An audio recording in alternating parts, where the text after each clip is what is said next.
What buildings, what modern buildings are going to be around 100 years from now? 2115. This city's going to look dramatically different. If you go by the last 100 years, or if you go back to 1915, there are very, very few buildings that survive from that point in time, made it all the way here. Hotel McDonald, Legislature Building, a few others. We tend to mow them all down and build up a new generation of buildings. That's what we did in the 1950s, 60s and 70s. We had the Leduc oil strike. This city was so optimistic, so willing to embrace new people. We had new wealth and we wanted new ideas. So we built a ton of buildings in what's called the modern style of architecture. This is glass boxes. You come downtown, that's all you'll see right now, glass boxes. Well, we're gonna mow down these glass boxes in the next 100 years. Most of them aren't gonna be here, but a few of them will be. Which ones deserve to survive? So I've talked to a few architects about this, gotten their opinions, and they're putting forth their ideas.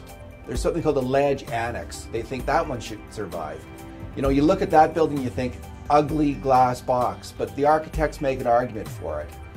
There is the Matart Conservatory. I think that's kind of a no-brainer. I think that'll be here 100 years from now. Coronation Pool, the same thing. Architect Peter Hemingway got the Massey Award for architecture the first time in Edmontonian and won that award for Coronation Pool. It's going to be here, I think. The CN Tower is another one. That was the tallest skyscraper in Canada, west of Toronto, when it was built in 1966. It's kind of a cool building even to this day, but will it survive? We also have the Queen Elizabeth Planetarium, Hub Mall at the University of Alberta. These were renowned buildings in their day. They're not going to be easy to survive.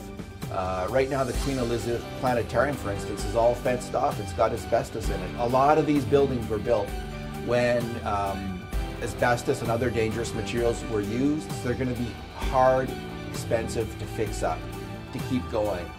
But an argument can be made that we have to preserve this part of our heritage. These were special buildings at the time. They said a lot about Edmonton at the time. We've got to save some of them. I'm making a list. Start the debate.